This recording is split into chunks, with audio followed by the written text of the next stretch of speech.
Private పాఠశాలలకు ధీటుగా ప్రభుత్వ పాఠశాలను తీర్చిదిద్దడమే ప్రభుత్వ లక్ష్యమని అన్నారు దేవరకొండ ఎమ్మెల్యే భాలునాయక్. తెలంగాణ రాష్ట్ర ప్రభుత్వం పేద మధ్యతరగతి విద్యార్థులకు కార్పొరేట్ స్థాయికి తగ్గట్టుగా ప్రభుత్వ పాఠశాలలో విద్యను అందించాలనే గొప్ప సంకల్పంతో ప్రజాప్రభుత్వంలో సీఎం ముందుకెళ్తున్నారని అన్నారు. మారుమూల ప్రాంతాల్లో ఉన్న ప్రభుత్వ పాఠశాలను తప్పకుండా సందర్శిస్తామని అన్నారు ఎమ్మెల్యే భాలునాయక్.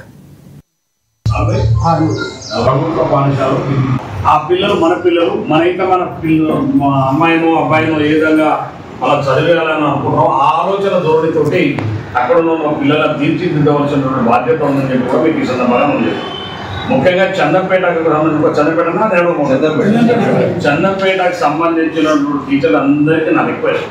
ఎందుకంటే అది కొంత మారుమూల ప్రాంతం, మీకు కొంత ఇబ్బంది కూడా ఉండొచ్చు. దాని కొంత దూరం ఉంటుంది, కొంత ఇంటర్వ్యూ ప్లేస్ ఉంటుంది, పోవడానికి రావడానికి కొంత ఇబ్బందులు ఉంటాయి.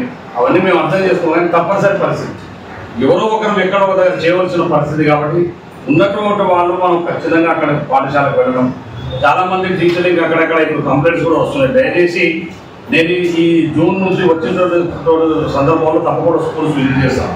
Schools, anganwadi teachers, residence schools ఇవన్నీ కూడా చేసే సందర్భంలో తప్పకుండా మేము ప్రభుత్వ పరంగా విజిట్ చేసే కార్యక్రమంలో దయచేసి మీరందరూ కూడా మరి ఆ పిల్లలు మన పిల్లలు ఈ పాఠశాలలో మీరు తీర్చిదే ఆ పిల్లల భవిష్యత్తు తీర్చేసే బాధ్యతను మీకు ఫలానా టీచర్ నేను చదువుకున్నాను, నాకు నేను చదువుకునే గురువు ఎక్కడ ఉన్నది ఆయన చెప్పబట్టి నేను ఇస్తాను.